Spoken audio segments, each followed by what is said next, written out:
What is the key to happiness? Is it more money, a bigger house, fancy cars, another degree to put on your wall?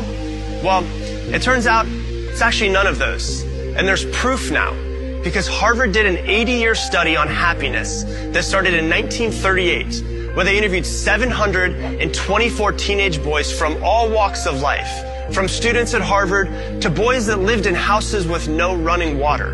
And overall, there was one key factor to a person's happiness, no matter where they came from or how successful they did or did not become.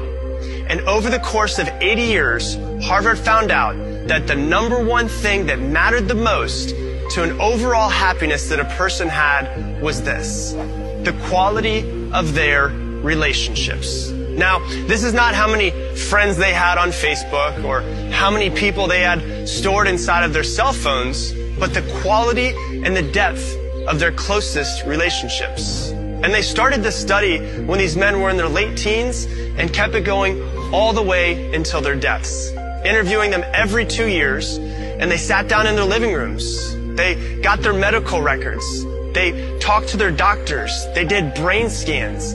They interviewed their wives, their children, and over 2,000 of their grandchildren over the course of the years. And over again, they found that happiness or lack of happiness came from their relationships. But there was one interesting finding that the professors did not expect. The Harvard professors learned that the happiest people in the study were not only deeply connected with friends and family and their community, but they actually lived longer than those that were not. And they realized that social connections keep us healthier. And loneliness is toxic. Loneliness kills. In fact, 70 different studies across the world with 3.4 million participants found out that social isolation and loneliness are linked to premature death.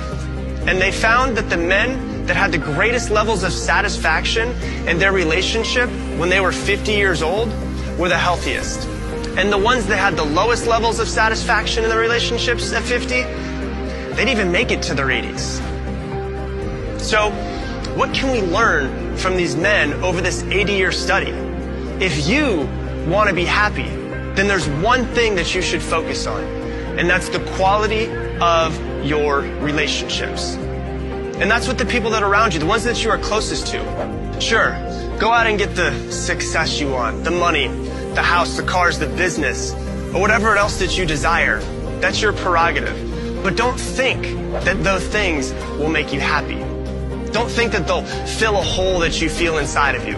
The only thing that can make you truly fulfilled are deep, meaningful, close relationships. So love the ones that are around you and put your relationships first and work on developing them. And the success, the money, the fulfillment, the health, and the happiness will naturally make their way into your life.